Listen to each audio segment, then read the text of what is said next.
देखिए, जब भारत का व्यापार अमेरिका से तेल में नहीं था, हम ज़्यादातर मिडल ईस्ट से लेते थे।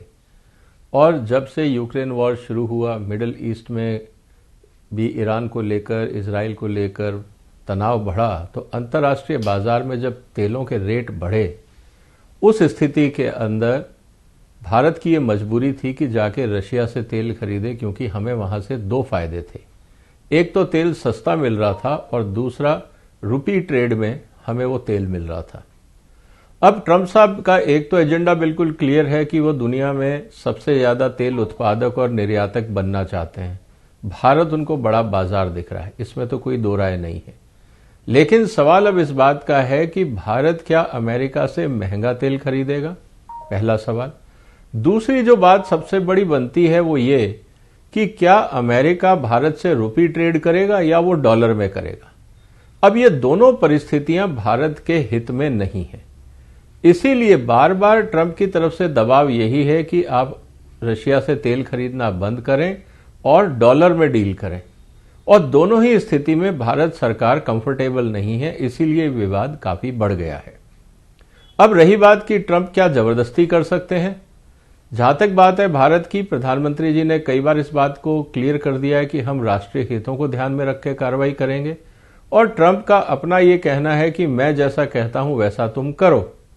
अब ये जो दादागिरी है अंतर्राष्ट्रीय बाजार में, अब इसको भारत को झेलना होगा, क्योंकि अगले 3.5 साल तक जब तक ट्रंप राष्ट्रपति हैं, तब तक कुछ ना कुछ व्यवधान भारत के साथ व्यापार में होता रहेगा।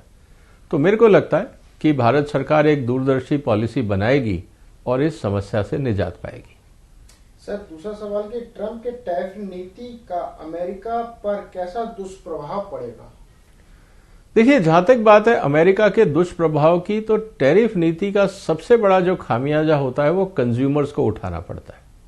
क्योंकि अल्टीमेटली टैरिफ किसको देना है। आज आप 15%, 20%, 50% जो भी आप टैरिफ लगाएंगे, टैरिफ का मतलब है कि दुनिया में जो प्रोडक्ट आप खरीदते हैं, अपने देश में लाते हैं कंजम्पशन के लिए, और एंट्री से पहले आप उसके ऊपर कस्टम ड्यूटी लगाते हैं, जिसको आप टैरिफ बोलते हैं। अब जितना आप टैरिफ बढ़ाएंगे उतनी महंगाई वहां पे बढ़ेगी, लोगों को ज्यादा दाम देना पड़ेगा, और अल्टीमेटली वहां का कंज्यूमर ही टैरिफ की कीमत चुकाता है। हमारे लिए नुकसान थोड़ा सा ये हो सकता है कि अगर हमारे पे टैरिफ ज्यादा है, जैसे बाकी देशों पे 15% है या 10% है और हमारे ऊपर 50% अब लग गया है, तो जो भारत से प्रोडक्ट जाएगा उस पे टैरिफ लगेगा 50, और जो हमारे कॉम्पिटिटर्स भेजेंगे उस पे लगेगा 10 या 15। ये जो फर्क आएगा, इससे भारत का व्यापार कम होगा और जो कॉम्पिटिटर्स हैं वो अपना माल ज्यादा बेच पाएंगे, तो भारत को निश्चित रूप से नुकसान होगा। लेकिन ये कहें कि अमेरिका को कोई नुकसान नहीं होगा, ऐसा होगा नहीं। लेकिन दूसरी तरफ अमेरिका क्या कर सकता है कि जो टैरिफ से पैसा इकट्ठा होगा उसको वो सब्सिडी के रूप में और इस्तेमाल कर सकते हैं, कि काफी हद तक जहां जहां वो सब्सिडी दे सकते हैं वो सब्सिडी बढ़ा देंगे, ताकि जनता पे दबाव ना पड़े। लेकिन हर चीज पे आप ऐसा कर नहीं पाएंगे, तो इसीलिए इन्फ्लेशन का असर आपको अमेरिका में देखने को मिलेगा।